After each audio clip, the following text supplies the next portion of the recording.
টিএমসিপির প্রতিষ্ঠা দিবসে কলকাতা বিশ্ববিদ্যালয়ের পরীক্ষা, 28শে অগস্ট দুপুর 2টো থেকে স্নাতকোত্তরের পরীক্ষা।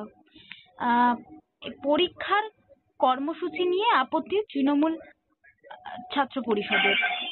টিএমসিপির ছাত্ররা পরীক্ষা স্থগিতের দাবি করে কি গণতান্ত্রিক অধিকার চর্চা করছে, না এটা শিক্ষার উপর হুমকি? কি বলবেন?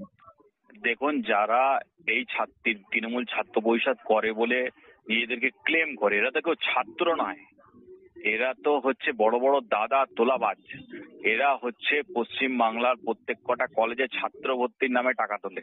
এরা পশ্চিম বাংলার প্রত্যেক কটা কলেজের বাইরে দাদাগিরি করে, চায়ের দোকানে দাদাগিরি করে, পড়াশোনা কেউ করে না। যদি সেইটাই হতো তাহলে কসবা কাণ্ড ঘটতো না, রায়গঞ্জে কলেজের প্রিন্সিপালকে ধরে রাস্তায় ফেলে মারতো না। এরা হচ্ছে শিক্ষক পেটানো ছাত্র, এরা কেউ ছাত্র নয়, এরা এক একটা দাদা তোলাবাজ।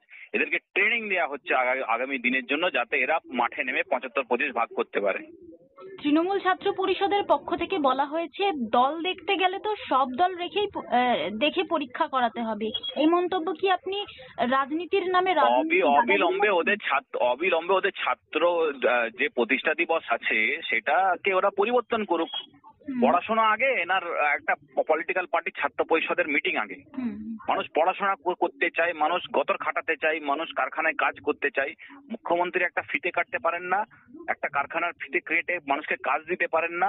বেকাররা বেকারত্বের জ্বালায় রাজ্যের বাইরে চলে যাচ্ছে, আর এইভাবে কলেজের ইউনিভার্সিটির এইভাবে পরীক্ষার দিনে ছাত্র পরিষদের মিটিং করেছে, বলছে পরীক্ষার দিন চেঞ্জ করার। লজ্জা লাগে না এদের?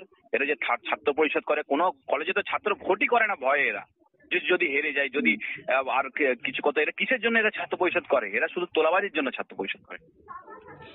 দাদা, বিশ্ববিদ্যালয় একটি স্বাধীন প্রতিষ্ঠান, শিক্ষা প্রতিষ্ঠান।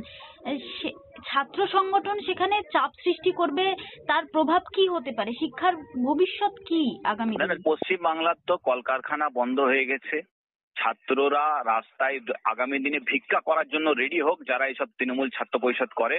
কারণ ভিক্ষা ছাড়া দ্বিতীয় কোনো বৃত্তি থাকবে না। কারণ হচ্ছে সবাই তো তোলাবাজি করতে পারবে না, সবাই তো চাঁদাবাজি করতে পারবে না, তো বাকিরা কি করবে? কাজ পাবে না, কিছু পাবে না, ভিক্ষা করবে। আগামী দিন ভিক্ষাশ্রী চালু করবে এসব বেকার ছাত্রদের জন্য আগামী দিন মুখ্যমন্ত্রী। বিশ্ববিদ্যালয়ের উপাচার্য শান্তি রক্ষার আবেদন করেছেন। আপনি কি মনে করেন রাজ্য সরকার বা শিক্ষামন্ত্রী এই বিষয়ে হস্তক্ষেপ করা উচিত? অবশ্যই হস্তক্ষেপ করে ইমিডিয়েটলি ওদের ছাত্র পরিষদের কর্মসূচিটাকে চেঞ্জ করা উচিত। পরীক্ষা ছেলেরা পড়াশোনা করবে, পরীক্ষা দেবে, সেটাতে কেন বিঘ্নিত ঘটবে? এটা তৃণমূল বলেই সম্ভব।